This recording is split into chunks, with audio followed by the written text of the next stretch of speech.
Friends, আমি অরিফ্লেমের একটা demanding product নিয়ে চলে এসেছি। এটা হচ্ছে আমাদের অরিফ্লেমের প্রোডাক্টের স্যানিটারি প্যাডস।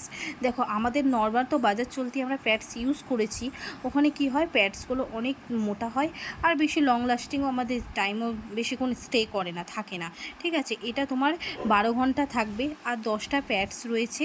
হ্যাঁ, আর এটা আমাদের একদম পাতলা, বেশি মোটা নেই। বাইরে বাজার চলতি যেমন প্যাডসগুলো থাকে মোটা, অনেক তুলো তুলো টাইপের থাকে, সেটা না, এটা একদম পাতলা পাবে, একদম স্মেলটাও দারুণ। আর আমাদের বাইরে বাজার চলতি প্যাডসগুলো কি ইউজ করলে অনেক টাইমে স্মেল বেরোয়, এটাতে স্মেল একদম বেরোবে না। এর মধ্যে একটা জেল বেশ রয়েছে, ওটা আমাদের সবসময় একটা সুন্দর স্মেল দেবে। সেই কারণে তোমরা তো বাজার চলতি এতদিন প্যাডস ইউজ করেছো, একবার এটা ইউজ করতে পারো। আমি এটা গ্যারেন্টি দিতে পারবো যে তোমরা যদি একবার এই প্যাডসটা ইউজ করো, তাহলে আর অন্য কোনো প্যাডস দিকে তোমার ঘুরেও তাকাবে না। 10টা প্যাডস থাকে আর তোমাদের অনেক লং হয়, অনেকটা বড় হয়। আর যদি কেউ নিতে চাও, আরও ডিটেলস জানতে চাও, অবশ্যই আমার সাথে কন্ট্যাক্ট করো। Thank you.